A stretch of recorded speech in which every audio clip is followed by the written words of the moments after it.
Well, howdy, folks. Welcome to Mower Mike's Garage, and specifically, welcome to the new video series, the one-armed Husqvarna chainsaw repair manual video series. Yep, we're starting it. What we're going to do today, I'm going to show you quickly how to swap out the clutch on this Husqvarna 450. Now, we've done a complete rebuild on her from the ground up. We're going to have a couple other videos on it. This is from Dr. Bob. She was wore out. I'll tell you, I'll just leave it at that. So today we're going to talk about removing and replacing the clutch, putting a new one on here. And I know everybody's like, oh, I've already watched 15 videos on this on the YouTube. Yeah, you probably have. What's going to make this video different is something novel. Yeah, we're actually going to use the right tools to replace the clutch. Every other video I've seen on YouTube, they're sitting there using hammers, screwdrivers, welding things, ropes, all sorts of homemade redneck tools to take the clutch off. And gang, with the internet these days and Amazon, and the correct tools are small, cheap, and easy to get, I'm just going to show you the right way to do it. So with that, let's go ahead and zoom in on the Husqvarna 450 and swap her out. What a great shot we've got of the Husqvarna 450 here in her clutch. Now, I have gone ahead and taken care of the amateur stuff because I don't want to waste your time taking the cover off, blah, blah, blah, chain, bar. It's really just one bolt, a couple clips, top comes off. So we've got the clutch right here. Now, real quick, the way a clutch works, this is what we call a centrifugal clutch. On the outside is the sprocket. So we'll see in a minute here. It's got the sprocket on the inside here that runs the chain. As the engine spins slowly, it does not engage. This is why your chain is not spinning at idle. As it speeds up, centrifugal force pushes on the outside of it, something to do with gravity and physics, and it pushes out, and then it engages this guy, chain spins the chain, vroom, vroom, we're cutting. All right, so sometimes what will happen, these little springs and different things, they get worn out, so it could be causing your chainsaw to spin this chain at idle, and this is just a really quick fix. I got a new clutch here on the Amazon for about $20. All right, so to take it off, all it does is spin off. It spins to the right to loosen it. It's very opposite. So righty, loosey, lefty, tighty. But you'll notice when you try to spin it, it just keeps spinning. That is because this is the engine's crankshaft in the middle. When it spins the piston. So we need to stop the piston from spinning. So the way to do that is to put something down the spark plug hole to allow it to stop spinning. Essentially, we want to cram something up in the top of the cylinder to freeze the whole engine. Now, the redneck way to do it is with a rope. Just make sure you get a clean rope without frayed ends, shove it in here, spin it, and then you should be good. But I actually got the tool. No, this is not an albino raccoon penis. This is what we call a piston stop. And all it does, it slides in your piston hole, right, not in your spark plug hole, and then you just spin it like so, and it freezes her up. So we've got her froze up. Now it's time to take her off. Now to take it off, you'll notice there is no nut, there's no connection. We need a special tool. So what have we got here? Look at this. This is super cool. This is a Husqvarna clutch tool. It was $11 to my door next day. And what it allows you to do, you just slide it in there like so.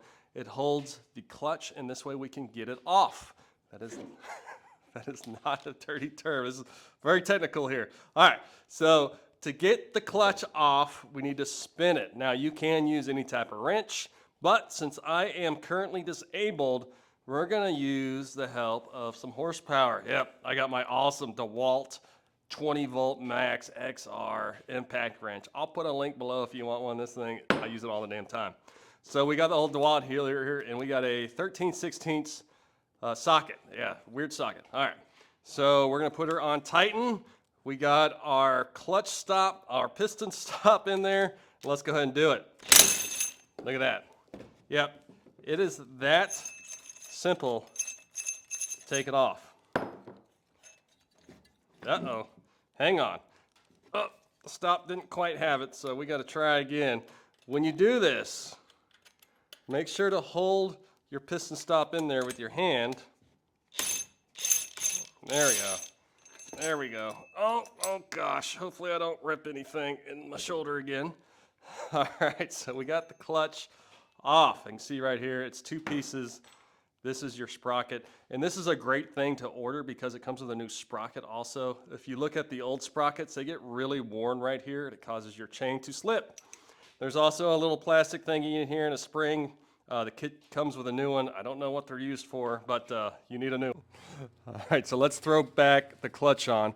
First we have to install the new sprocket, but before you do that, make sure not to forget about the needle bearing. So the needle bearing slides onto here, and then the sprocket slides on over that needle bearing, and make sure it sets in there.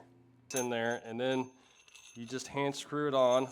Hold your raccoon penis, I mean your piston stop. I don't know why anybody would ever watch this channel.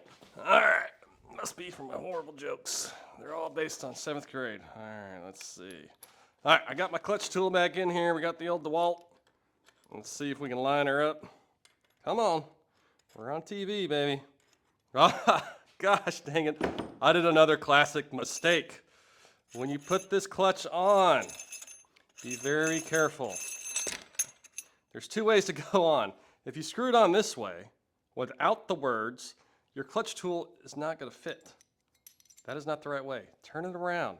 You'll see there's arrows and a little off thing right here. Make sure the arrow's on the outside, and then our clutch tool fits. Yep, I've screwed that up several times now, and I have not learned.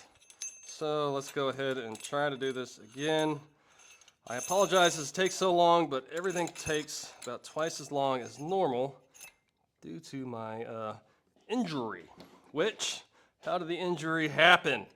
I was going on a hike in my backyard. My neighbor's cat jumped on my shoulder and proceeded to gnaw my shoulder, ripped my pectoral muscle in half, had to go to surgery, and get it patched up again. Yeah, so kids, stay away from cats. They're evil. All right, so back to the clutch. Let's go ahead and reinstall it. We've got it on there. Hold your piston stop, put her in reverse. There you go. Now that's how you do it one-armed. If you want to do this the correct way, go ahead and get a torque wrench on there. The torque is 15 foot-pounds. I really suggest actually using a torque wrench. I cannot do that right now because I can't hold 2 things at once. But it tightens down, and there you go. Brand new clutch, few bad jokes. Stay with us. We're going to have some more Husqvarna videos coming up. Mower Mike out.